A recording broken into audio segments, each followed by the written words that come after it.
Hello, my name is Brianna, and in this video, we're going to jump right back to the basics with making a budget. I'm going to show you how to break it down, start from scratch. This is great for beginners, or if you already have a budget, but you just kind of want to organize it a little bit. Honestly, I need to do this myself because I kind of just took the last month off. I had to regroup. I was feeling burnt out. Take the time that you need. If you need it, take it off. Just relax if you have to for a little bit. Mentally, you got to be okay. And honestly, I just found out that my dryer broke. So I'm going to redo my budget, and I want to show you guys how to do that very, very easily. I think there's no better way to do a refresh, a restart, than making it a brand new budget. You just feel kind of ready. If you're new here, my name is Brianna, and I've been passionate about budgeting since about 2020. Budgeting can help you accomplish so many goals, and it's also very important to know where your money is going. Is it going towards your goals, like savings or debt payoff? Or is it going to Home Goods and Chick-fil-A? I had a few weeks where it was just all to Chick-fil-A. It was horrible. It was so bad. I mean, it was delicious, but not good on the budget. So if you enjoy videos about debt payoff, savings goals, Excel budgets, cash stuffings, I like to show a lot of like the basics also and how to just start over and start fresh, because it feels really good to do that if you're having a tough time or if you're brand new. So if you're into that kind of stuff, then I would really appreciate if you would like and subscribe. A small disclaimer: I didn't go to school for this. This is not my job. I'm just sharing the knowledge of what has worked for me for the past 5 years. Okay, so first things first, you're here to figure out how to make a budget from scratch. Now, I want you to, step one, set the tone. You want to make sure that you're doing this when you are feeling motivated and inspired. You don't want to be in a bad mood. You don't want to be rushing.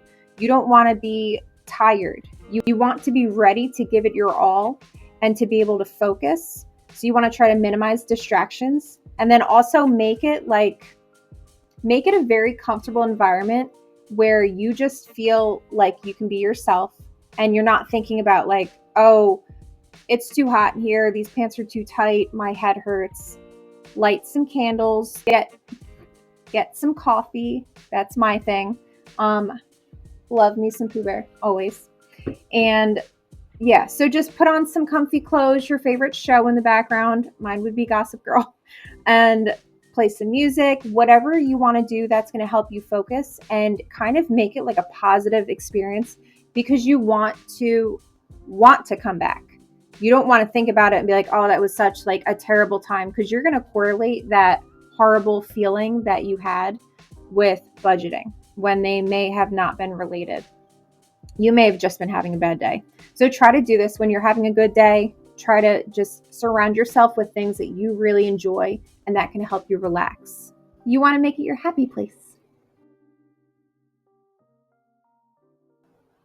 Okay, so after that, step 2, you're going to find out what your total income is for 1 month. And if your income varies, you want this to be worst case scenario. So don't assume that you're going to have overtime. Don't assume that you're going to have your side job and it's going to be busy and you're going to make extra tips. Don't assume that you're going to sell extra things on Facebook Marketplace, because you don't want to set yourself up for failure and then you have less income than you planned and then you miss a bill or something like that. So what I do, since I get paid weekly, is I have a budget template, like a basic budget that I do for 4-week months. And then it's a little bit different for a 5-week month. I already know what I'm going to do with that extra paycheck. So you also want to plan for that, unless you're paid monthly and it's always the same. Make sure that you have a plan for those bonus months where you have an extra paycheck. Okay, so step 3. Write down all of your fixed expenses. These are things that don't typically change. So things like your mortgage, your rent, your electricity, subscriptions, phone bill, things like that you have to pay the same amount every month or around the same amount. Like for our gas bill, I just kind of have like a really high number that I budget for, but I don't think it'll be close to that. It might get close in the winter, but I could bump it up in the winter if I feel like we've had the heat on every day for the whole month. So you always want to do worst case scenario. so you don't set yourself up for failure. Okay, so you have all of your income, you have all of your fixed expenses, and then next, step 4, what you're going to do is your variable expenses. These will be things that change every month, but you kind of know around what you're going to spend or what you would like to spend. This is like groceries, gas, pet food. You should always, always, always have a miscellaneous or a buffer category, just in case you go over in one category and you don't have the funds. Or if you have something unexpected come up, like you have to pay for parking, or you forgot that you had an appointment, so you have a copay, things like that. You just want to have like a little extra room because things happen. This is not going to be perfect. It's just how life goes. So also be easy on yourself. Don't strive for perfection with your budget because things will come up. Just try to do your best or try to do better than last month. And if you're not sure how much you spend typically on groceries or something like that per month, then what I would do, and I've done this before when I was starting over, is I would print out like your last 1 month, 2 month, maybe 3 month statements from your credit card, your debit card, whatever, wherever you spend most of your money from or all of your money, and just highlight every single transaction with a different color to the best of your abilities. Like if you go to Walmart and you usually buy household items and groceries, kind of split it up with what you think it should be. But then, so on the side, you can add up all of those amounts and you can clearly, very easily see like, wow, that's a lot of red. If red was, groceries, you can easily just add up those numbers and kind of get a guesstimate for how much you spent that month. And then when you're making your new budget, it's up to you if you want to stick with that number or if you want to try to bring it down. But don't ever bring it down too much, too quick, because that could just be unrealistic. So that's another thing with your variable expenses. You want to be realistic with all of your numbers.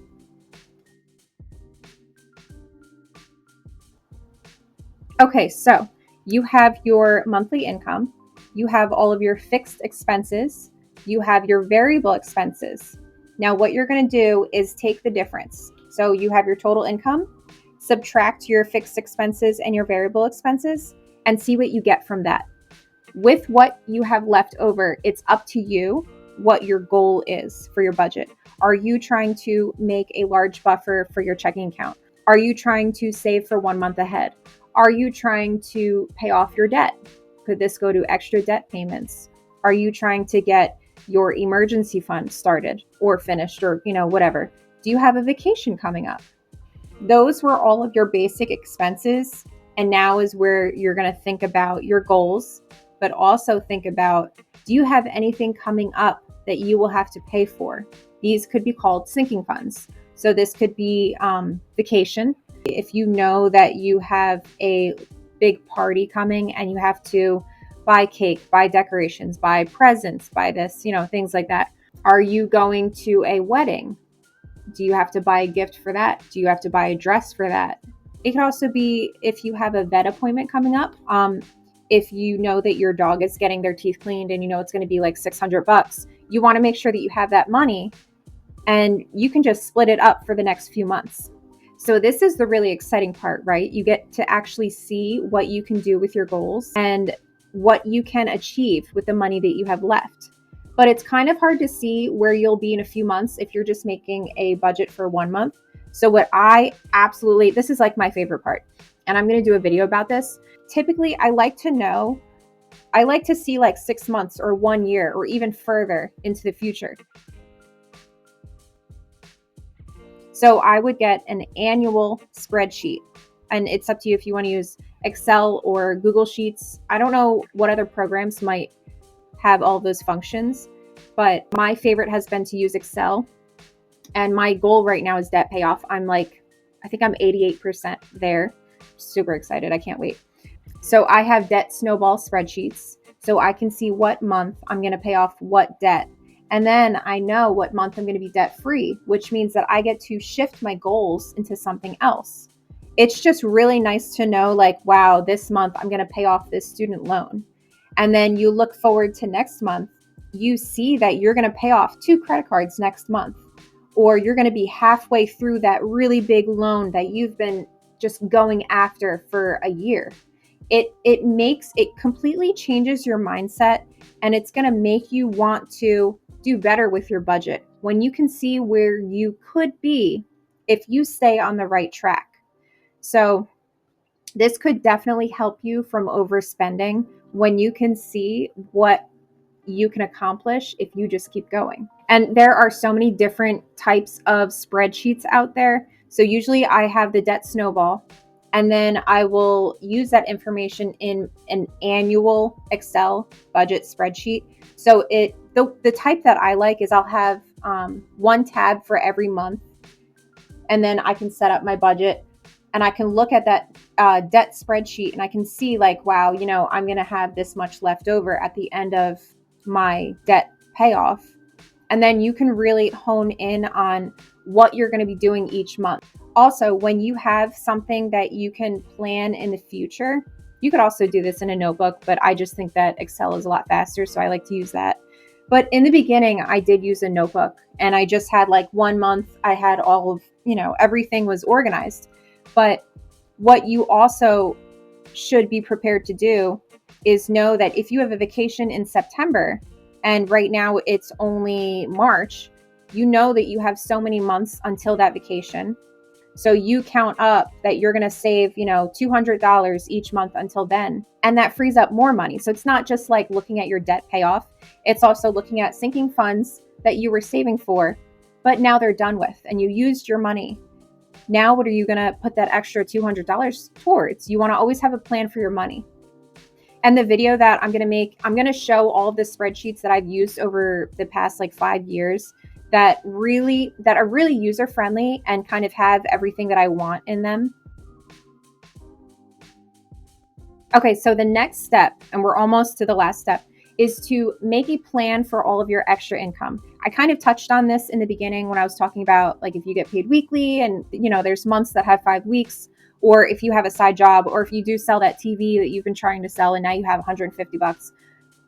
Make a plan for that money so that way you don't just keep the cash in your pocket and then you go to the store and then you go back to Chick-fil-A and then you find a comforter at Home Goods and then your money's gone. And it isn't as satisfying to pay for those things as it would be to just randomly be like, wait, I can finish this credit card today, or I just put myself into next month's budget by paying extra money. So now I'm a month ahead on this one credit card, which means I'm going to pay it off 1 month sooner, which means that I can get that next goal rolling and you can just get moving. So always have a plan for your extra money. What I typically do is that on those months that have 5 paychecks for me, I'll put like 90% of my paycheck towards an extra debt payment. And then that little bit of leftover is just groceries and gas. Because it is 5 weeks, I'm going to need like maybe a little bit of extra food. I usually try to just make my grocery budget stretch for that last week, but it's good to have the option to be able to go and pick up some things if you need a few things. And then gas. I'm going to have a whole nother 5 days of work before I get paid. And then you need to remember that it's not going to be perfect. Things are going to happen. Things are going to come up. You're going to forget that you had this big bill coming. And that's why you need to be easy on yourself and always have a buffer or a miscellaneous category. Always have something like that you can try to fall back on, and just don't beat yourself up because it's stressful. And believe me, I know that it can be lonely. It could be a little bit depressing if you're always saying no to these fun events because you're trying to, do your debt payoff. Believe me, I understand, because when I was just going after my debt payoff, going, I ended up just getting I was feeling really bad because that is all that I focused on. So again, be realistic. Don't just work on your goals and not enjoy your life. I have to remind myself of this a lot because I just want to be debt-free so bad. And I know that a lot of you understand that feeling that you want to be debt-free, or you want to feel like comfortable with your money because you have your 1 month ahead or your 3 months ahead saved up. I understand that, but you need to also think about life is short and you want to enjoy your life as well. So give yourself a fun category, give yourself an oops category. Just take a break if you need to. And you can always readjust your budget. If this is just way too much to be throwing, 40% of your income to your debt, or to set your grocery budget so low, adjust it next month. Or, this month, take a little bit from one category that you don't need and use that for what you need it for. Don't just drown in debt payoff or in savings. Be realistic with what you need. All right, that's it. I hope you enjoyed this video. I hope it was helpful. I hope it inspired you to make that budget that you've been putting off or adjust it to where you need it to be. And so you can get to those goals that you've been thinking about. I know you have money goals. I got money goals. We all have money goals. Don't forget to like and subscribe. And I'm going to link my video on the steps that I took to get so far in my debt payoff and get to where I am today. I've paid off about 88% of my debt. I started in 2020 and I'm almost there. I'm set to be debt free in 6 months. And I'm going to do it on camera because I'm going to be I'm probably going to cry. So I might not do that on camera, but I can't wait. I'm so excited. And let me know in the comments, what are your money goals? Are you doing debt payoff? Are you doing savings? Are you almost there? I want to know, how are you doing with your money? All right. So I hope that you enjoyed this video and I will see you next time. Bye.